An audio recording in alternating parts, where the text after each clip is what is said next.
Pada hari ini kita akan melakukan sesi wawancara bersama kepala sekolah yang ada di Tanah Laut, yaitu Bapak Ilham Alpianur SPDMT selaku Kepala SMK Negeri 1 Bati-Bati. Kita sapa dulu Bapak Ilham.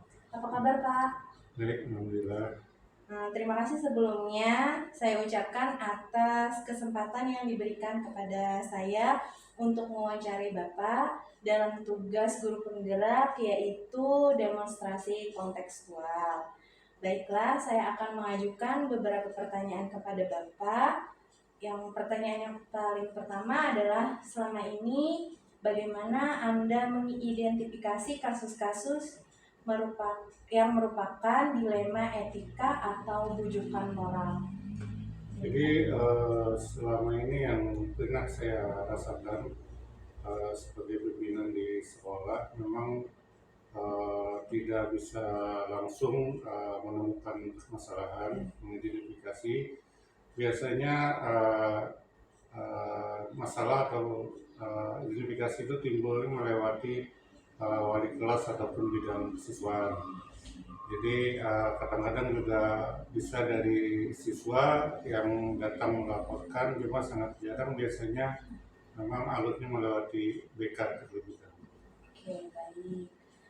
Untuk pertanyaan yang kedua, selama ini bagaimana Anda menjalankan pengambilan keputusan di sekolah Anda, terutama untuk kasus-kasus di mana ada dua kepentingan yang sama-sama benar atau sama-sama mengandung nilai kebajikan?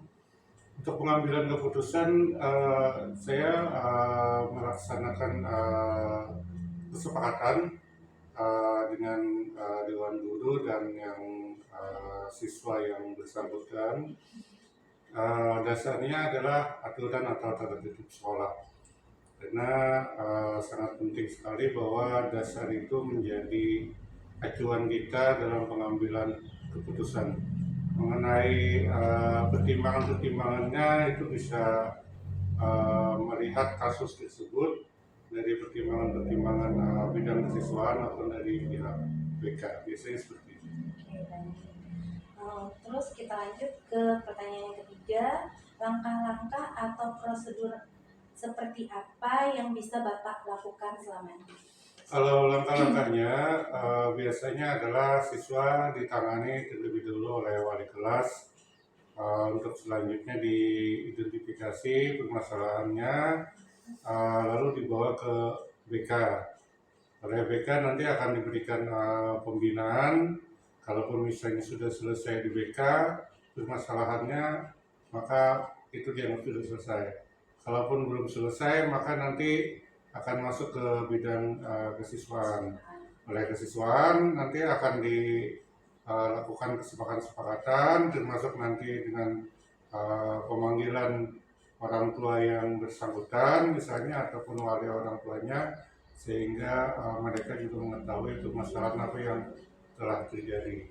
Dan untuk pengambilan keputusannya nanti akan dilakukan secara pertimbangan bersama-sama antara bidang kesiswaan, BK, dan kepala sekolah. Pertanyaan selanjutnya, hal-hal apa saja yang selama ini Bapak anggap efektif dalam pengambilan keputusan pada kasus-kasus dilema etika? Biasanya kita melibatkan orang tua itu lebih efektif, karena orang tua juga memiliki tanggung jawab yang sama terhadap kita. Mereka memiliki kewenangan yang lebih terhadap siswa atau anak yang bermasalah itu, sehingga efektif kalau kita memberikan semacam pembinaan. Dan tentunya kita tetap mengacu kepada tata tertib sekolah kita ataupun aturan-aturan yang sesuai dengan kelembagaan di sekolah. Oke, lanjut pertanyaan berikutnya, apakah Bapak memiliki tata kala atau jadwal tertentu dalam sebuah penyelesaian kasus dilema etika? Apakah Bapak langsung menyelesaikan di tempat atau memiliki sebuah jadwal untuk menyelesaikannya? Bentuk atau prosedur seperti apa yang Bapak jalankan? Kalau jadwal tidak ada, kita melihat permasalahan yang muncul, misalnya pada hari itu, misalnya maka kita selesaikan mulai hari itu. Jadi kalau memang tidak selesai pada hari itu, mungkin beberapa hari berikutnya, karena perlu pemanggilan orang tua, itu perlu waktu dan kadang-kadang juga memang orang tua juga tidak bisa datang langsung. Yang jelas memang permasalahan itu tidak ditunda untuk penyelesaian, jadi harus bisa diambil keputusan secepatnya supaya masalahnya bisa selesai. Pertanyaan selanjutnya, hal-hal apa saja yang selama ini merupakan tantangan dalam pengambilan keputusan pada kasus-kasus dilema etika? Yang paling terasa itu adalah orang tua tidak mendukung dengan aturan sekolah. Jadi orang tua banyak memihak ke salah satu siswa seperti itu, sedangkan kita ingin menyelesaikan terganjal oleh masalah itu salah satunya. Lalu yang lain masalah teknologi informasi juga ada kontribusinya tentang ini, sehingga merumitkan, membuat permasalahan menjadi sedikit lebih rumit kalau bersentuhan dengan hal yang seperti itu. Ya. Terus pertanyaan selanjutnya, adakah seseorang atau faktor-faktor apa yang selama ini mempermudah atau membantu Bapak dalam pengambilan keputusan dalam kasus-kasus dilema etika?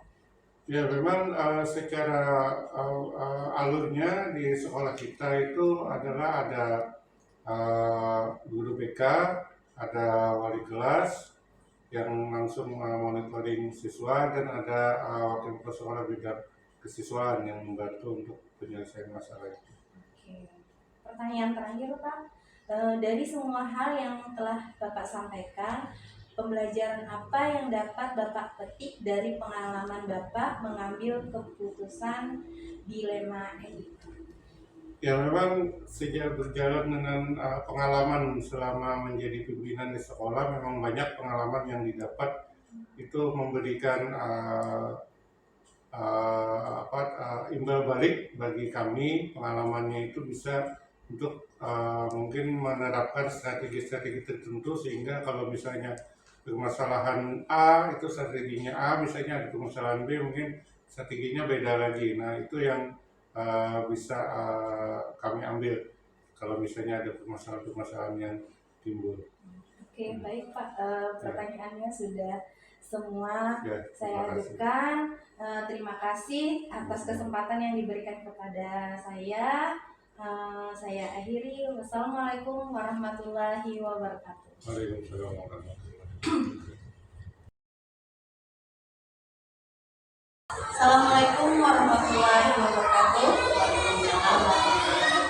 Pada hari ini kita akan melakukan sesi wawancara bersama kepala sekolah yang ada di Tanah Laut, yaitu Ibu Irmawati SPD selaku Kepala TK Tunas Harapan Desa Banyuirang. Kita sapa dulu Ibu. Apa kabar Bu? Alhamdulillah sehat. Terima kasih sebelumnya saya ucapkan kepada Ibu telah memberikan kesempatan kepada saya untuk mewawancarai Ibu dalam tugas saya, yaitu tugas guru penggerak demonstrasi kontekstual. Baiklah, saya akan mengajukan beberapa pertanyaan kepada Ibu. Yang pertanyaan pertama adalah selama ini bagaimana Ibu dapat mengidentifikasi kasus-kasus yang merupakan dilema etika atau rujukan moral? Terima kasih, Ibu. Di sini tindakan saya yaitu mengamati dulu permasalahan yang terjadi, mengumpulkan informasi secara faktual, informasi yang baru, dan menentukan keputusan mengacu pada peraturan yang ada. Artinya peraturan itu harus dilakukan yang secara baik.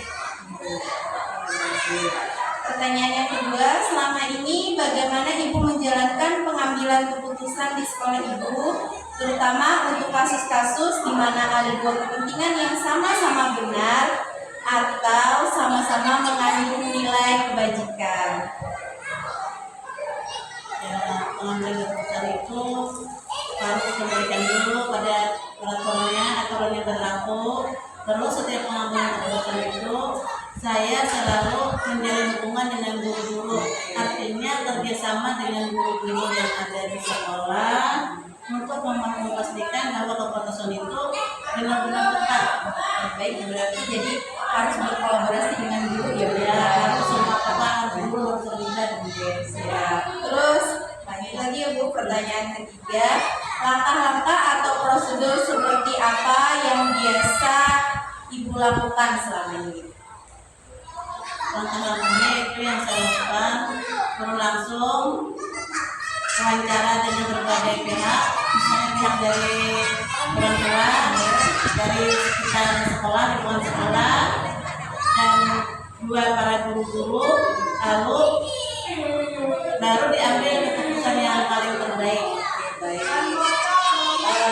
Pertanyaannya keempat, hal-hal apa saja yang selama ini Ibu anggap efektif dalam pengambilan keputusan pada kasus-kasus dilema etika? Yaitu saya merasa dalam pengambilan keputusan itu efektif apabila dilakukan secara spontan. Secara spontan itu artinya secara langsung kita tindak supaya permasalahan itu cepat selesai. Tidak tergantung, tidak lambat-lambat, jadi langsung dilaksanakan. Tergantung objek permasalahannya. Terus lagi berdiskusi tadi pasal-pasal tadi dengan guru-guru yang ada di sekolah untuk mengambil keputusannya lagi secara bersama-sama. Selalu bersama-sama. Ya, selalu sama-sama guru harus terlibat terus. Oke, lanjut lagi pertanyaan yang kelima, hal-hal apa saja yang selama ini merupakan tantangan dalam pengambilan keputusan pada kasus-kasus dilema etika? Tantangannya itu dalam mengambil keputusan karena kasihan, karena apabila kasihan keadilan dan belas kasihan, apabila kita tidak tega kalau permasalahan itu kita bebankan secara berat atau langsung berat, jadi bagaimana kita itu cara menyikapinya, karena tergantung tadi tantangannya, karena kita berkasihan misalnya kepada muridnya, kepada orang tuanya. Nah, jadi menentukannya itu kita ambil keputusan secara adil dan belas kasihan secara yang berat untuk keputusannya. Terus yang keenam Ibu, apakah ada memiliki sebuah katakanlah atau jadwal tertentu dalam sebuah penyelesaian kasus dilema etika? Apakah Anda langsung menyelesaikan di tempat atau memiliki sebuah jadwal untuk menyelesaikannya? Bentuk atau prosedur seperti apa? Pertanyaan nomor 6, apakah Ibu memiliki sebuah jadwal tertentu dalam sebuah penyelesaian kasus dilema etika?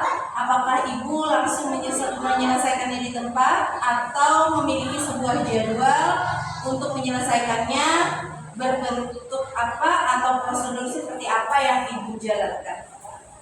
Sebenarnya tidak ada jadwal. Kalau ada permasalahan itu kita selidiki permasalahannya dulu, kita tanyakan kepada orang yang bersangkutan bagaimana permasalahannya, terus kita secepatnya menyelesaikan masalah itu, jangan ditunda-tunda. Artinya secara langsung kita kerjasama lagi sama guru-gurunya, sama orang lingkungan sekolah, ya selalu kerjasama supaya cepat terselesaikan masalah kalau ada masalah tersebut.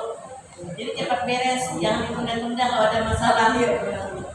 Terus selanjutnya yang ketujuh, adakah seseorang atau faktor-faktor yang selama ini mempermudah atau membantu Ibu dalam pengambilan keputusan dalam kasus-kasus dilema etika? Ya, pasti Bu, pasti dibantu, pasti harus ada kerjasama di sekolah.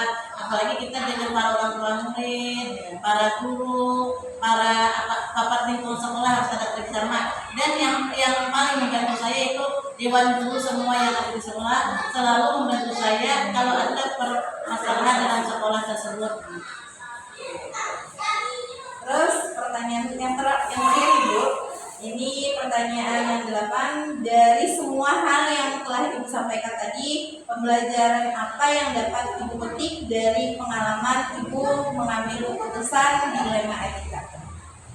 Pembelajarannya saya petik yaitu perbuatannya bersama dengan orang tua, guru-guru, lingkungan sekolah, memperhatikan peraturan sekolah itu harus benar-benar dilaksanakan, benar-benar disusun dengan rapi peraturan itu, dan untuk menyelesaikan permasalahan tersebut kita mengambil keputusannya secara tepat, secara baik, secara benar. Baik, terima kasih Ibu telah meluangkan waktunya untuk saya wawancarai, dan terima kasih juga demikian wawancara saya dengan Ibu Irma. Saya akhiri. Wassalamualaikum warahmatullahi wabarakatuh. Waalaikumsalam warahmatullahi wabarakatuh.